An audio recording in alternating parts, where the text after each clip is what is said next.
Well, let's get more on the fallout from the United States attacks on Iran. There are concerns, of course, of an increase in anti-Semitism in the UK as a direct result of the tensions in the Middle East. Yes, last week, TV presenter Rachel Riley was among the people who spoke at a meeting in Parliament on this very subject.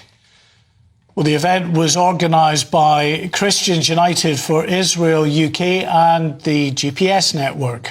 Joining us now is the co-founder of GPS Network and Victims of Anti-Semitism, Jeremy Wootliff, and Development Manager at Christians United for Israel UK, Alastair Kirk. Thank you, gentlemen, both for joining us here. You've noticed, obviously we don't have the figures, it's very early, it's only just 4 days into this conflict, but you are aware of a significant rise, are you, in anti-Semitism? We are aware of a significant rise in anti-Semitism across the country, and it's been going on for several years. Frankly, since October the 7th, it's skyrocketed. And it went through the roof before Israel went into Gaza. It's across the country, across society. Northern Ireland, Scotland, Wales is a terrible case in all walks of life. Whether it's schools, the NHS, police forces, it's being rooted out through education, but that's too slow. There has to be a faster way.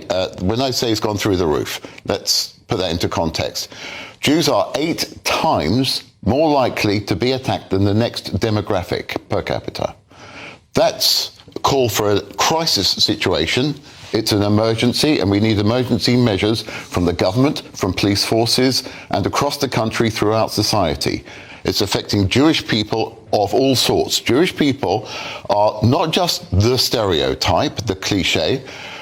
Jewish people are teachers, ambulance drivers, they are computer programmers, they're in television. We do everything that, just like regular Brits, because we are regular Brits, right? We are, if you like, GB Jews. But it's shocking that you should feel the need to spell that out. I mean, who believes that's not the case? I'm sorry to tell you, a lot of people are taking exception. School children are being taunted, teachers are being taunted out of their jobs. Students can't go to classes because they are hounded by anti-Semitism. And you can't guise it into criticism of Israel because you don't know what side they're on, and they're just regular Brits. They happen to be Jewish. And that is unacceptable. And that is why we call on government to make changes. And that is why also we reassure the British public, and especially the Jewish community, that all is not lost, albeit Jews are leaving the country, and every Jew in the country has thought about which country they're going to move to, which is tragic. Leaders of huge companies, high net worth individuals are not just leaving, they have left. And in which case they are not paying British taxes, which is going to cost the country, I'm sorry to say. And it's an indication that the country as a whole has a deeper problem because, as the saying goes, first they came for the Saturday people, then they came for the Sunday people. And Alastair, this is a horrific situation that we find ourselves in Great Britain. As a Christian, what can we do to support our Jewish friends? Well, I think it's very important because the Jewish community in the UK is around 300,000. So, it's pivotal really that I'm a Christian, and as Christians and as non-Jews, that we do stand shoulder to shoulder with the Jewish community and to speak out. There is, on Wednesday when we were in Parliament, we heard the testimonies of victims of anti-Semitism, and it was very clear, there was a clear pattern that even though there is a definition of anti-Semitism, that it wasn't actually being enforced, prosecuted. A lot of these cases were being covered up. Complaints were being, put to one side. And so, we do need to stand with the Jewish community. We have to speak out. You mentioned Iran. and you asked whether or not anti-Semitism has risen since, the conflict in Iran. It has been rising before that, and we have to recognise that this is a battle between good and evil.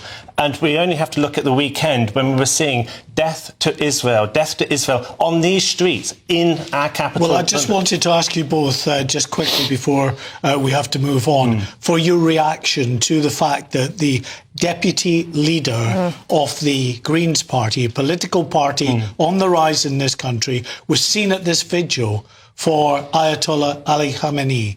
I think we have to be aware that a large number of these people on the far left are extremists unto themselves, and that there's a march, the Al-Quds Day parade. It's an Iranian parade on March the 15th, which is a celebration of the Ayatollah and his theocratic regime, with whom we are at war, and we call for that to be cancelled. It's a national threat, and the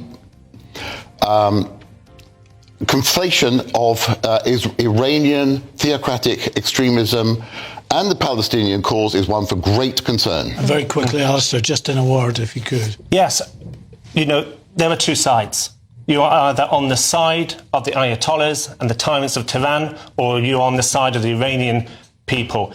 And, this is a moment where we have to choose sides. And it is appalling that here in 2026, there are those who have chosen the side of the Ayatollahs.